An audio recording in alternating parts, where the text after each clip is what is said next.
విశ్వశక్తి సహాయంతో డబ్బు, ఐశ్వర్యం మీ సొంతం చేసుకోండి. కేవలం రూ.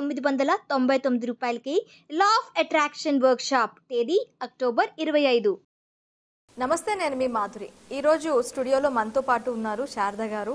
ఈరోజు తను ఎలాంటి మేనిఫెస్టేషన్స్, అఫర్మేషన్స్ గురించి చెప్పాలనుకుంటున్నారో తెలుసుకుందాం. Hello ma'am. హాయ్ అండి, నమస్తే మ్యామ్. ఈరోజు దేని గురించి చెప్పాలి అనుకుంటున్నారు? ఫస్ట్ బ్రహ్మ ముహూర్తం గురించి మాట్లాడుకుందాం మేడం ఈరోజు. అంటే బ్రహ్మ ముహూర్తానికి ఉన్న విశేషత ఏంటనేది, దాని ప్రాముఖ్యత ఏంటనేది తెలుసుకుందాము.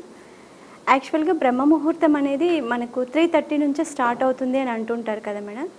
3:30 నుంచి మార్నింగ్ సూర్యోదయం అయ్యేంత వరకు 5:45 దాకా మనకి బ్రహ్మ ముహూర్తం ఉంటుంది. అందరూ ఆ టైంలో లేచి వాళ్ళ పనులన్నీ చేసుకున్న తర్వాత మెడిటేషన్లోకి వెళ్తూ ఉంటారు. ఆ టైంలో చదవడం కానీ, మెడిటేషన్ చేయడం కానీ అలాంటివి చేస్తే మన మెమొరీ గ్రాస్పింగ్ పవరు బాగా రిసీవ్ చేసుకుంటుందని అంటారు. ఎందుకంటే మనం నైట్ మొత్తం పడుకుంటాము. పడుకున్న తర్వాత మన మైండ్ అనేది దాని కెపాసిటీ బాగుంటుంది. ఆ టైంలో మనం లేచి మనం ఫ్రెష్ అప్ అయ్యి కాలకృత్యాలు చేసుకున్న తర్వాత, మీరు దేవుణ్ణి పూజించే వాళ్ళైతే దేవుణ్ణి, ముస్లిమ్స్ అయితే ముస్లిమ్స్, క్రిస్టియన్స్ అయితే క్రిస్టియన్స్, ఆ టైంలో లేచి వాళ్ళు ఆ బ్రహ్మ ముహూర్తంలో ప్రేయర్ చేసుకుంటూ ఉంటారు మేడం. దానికి చాలా ఎక్కువ పవర్ ఉంటుంది. స్టూడెంట్స్ కూడా ఆ టైంలో లేచి చదువుకుంటూ ఉంటారు. ఈ ప్రపంచంలో అందరికంటే ఎక్కువ, మనుషుల కంటే ఎక్కువ ఫాలో అయ్యేది ఏవైనా ఉన్నాయంటే పశుపక్షాదులు ఎక్కువ ఫాలో అవుతాయి మేడం. బ్రహ్మ ముహూర్తంలోనే కాకి లేసి మనకి నేర్పిస్తుంది మేడం, మనుషుల్ని కూడా ఇలా లేయండి అని చెప్తుంది.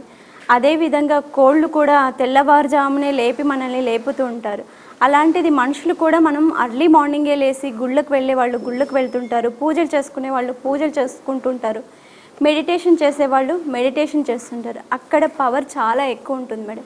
మీరు ఏ మేనిఫెస్టేషన్ చేయాలన్నా బ్రహ్మ ముహూర్తం అనేది చాలా విలువైనది మేడం. అది అమృత గడియల్ లాంటిది. అది ఆ టైంలో మీరు లేచి ఏ మేనిఫెస్టేషన్ చేసుకోవాలి, ఏ పూజలు చేసుకోవాలి, ఏ వ్రతాలు చేసుకోవాలి, ఏ నోములు చేసుకోవాలి, ఎవరెవరు ఇండివిజువాలిటీ వాళ్ళకు ఉంటుంది కదా మేడం. అక్కడ క్యాస్ట్ అని లేదు, వయసు అని లేదు, ఏ తారతమ్యతలు లేకోకుండా బ్రహ్మ ముహూర్తంలో లేసి ప్రతి ఒక్క మనిషి కూడా వాళ్ళ కాలకృత్యాలను తీర్చుకున్న తర్వాత మెడిటేషన్లోకి వెళ్ళే వాళ్ళు మెడిటేషన్లోకి వెళ్తారు, పూజ చేసుకునే వాళ్ళు పూజ చేసుకుంటారు. ఆ టైంలో వాళ్ళ ఎనర్జీ పవర్స్ చాలా ఎక్కువ ఉంటాయి. ఎందుకంటే మన చుట్టూ అట్మాస్ఫియర్ పీస్ ఆఫ్ మైండ్తో ఉంటుంది, డిస్టర్బెన్స్ ఉండదు. డిస్టర్బెన్స్ ఉందనుకోండి, వేరే వేరే థాట్స్ వచ్చేస్తూ ఉంటాయి మైండ్కి. మనం ఎంత కాన్సన్ట్రేషన్ చేసినా కూడా మన మైండ్ సైడ్ డిస్టర్బ్ అయిపోతూ ఉంటుంది. అలా డిస్టర్బ్ అవ్వకూడదు అంటే మనకి 100% బ్రహ్మ ముహూర్తంలో చేసే ప్రతి పని కూడా సక్సెస్ అవుతుంది మేడం. ఇది బ్రహ్మ ముహూర్తంలోనే మనకి ఎందుకు చేయాలి? బ్రహ్మ ముహూర్తంకు ఉన్న ప్రాముఖ్యత ఏంటంటారు? మనిషి పడుకుని లేసాక మైండ్ ఫ్రెష్గా ఉంటుంది. ఒక మనిషి 6 గంటలు మాత్రమే పడుకోవాలి, లేకపోతే ఎక్కువలో ఎక్కువ 7 గంటలు పడుకోవాలి, 8 గంటలు కష్టపడాలి, 9 గంటలు మీరు ఏం టైం పాస్ చేస్తారో చేసుకోవాలి. మీ ఇంటి పని కానీ, ఇంకొక పని కానీ, ఏదైనా చిల్ కానీ ఏమవుతారో ఆ 9 గంటలు మొత్తం మీరు తీసేసేయండి. ఈ 8 గంటలు మొత్తం వర్కింగ్ అవర్స్. మనం పొద్దు నుంచి సాయంత్రం వరకు మనం వర్కింగ్ అవర్స్, జాబ్స్ కానీ ఇంకోటి కానీ ఎవరెవరి బిజినెస్ కానీ, ఆ 8 గంటలు మనం కేవలం డెడికేట్ వర్క్ మీదే ఉంటాం.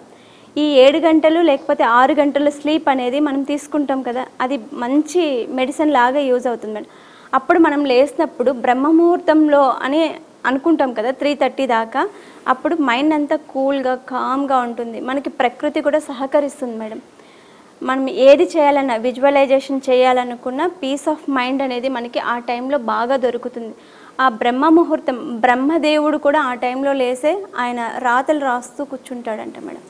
ఒక మనిషి ఒక రాత బ్రహ్మదేవుడు రాస్తాడు అని అంటుంటారు కదా, అలా ఆ టైంలో ఆయన కూర్చొని రాత రాస్తూ ఉంటాడంట.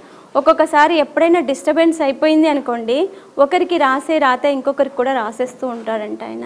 అంటుంటారు కదా మేడం జనాలు, నా రాతను ఎందుకు ఇలా రాశాడు భగవంతుడు అని అంటుంటారు కదా. ఆ డిస్టర్బెన్స్ కారణంగా ఒకరికి రాసే రాత కూడా ఇంకొకరికి వెళ్ళిపోతుంది అని అంటారు. ఆ బ్రహ్మ ముహూర్తంలో ఎవరైతే లేచి వాళ్ళు మేనిఫెస్టేషన్ చేసుకుంటూ ఉంటారో వాళ్ళకి వాళ్ళ గోల్స్ కానీ, వాళ్ళ అంబిషన్స్ కానీ, చదువుకునే స్టూడెంట్స్ అయినా కానివ్వండి, ఆ ముహూర్తంలో లేచి చదువుకున్నారనుకోండి, వాళ్ళు చదివింది బాగా గుర్తు పెట్టుకుంటారు. వాళ్ళు చూసింది గుర్తుపెట్టుకుంటారు. డిస్టర్బెన్స్ ఉందనుకోండి గుర్తుపెట్టుకోలేదు. అదే మధ్యాహ్నం ముహూర్తానికి పొద్దున మనం ఎందుకు మేడం డిస్టర్బ్ అవుతూ ఉంటాము, అప్పుడు అందరూ లేస్తారు, మనకు అన్ని పనులు జరుగుతూ ఉంటాయి, డిస్టర్బెన్స్ అనిపిస్తూ ఉంటుంది.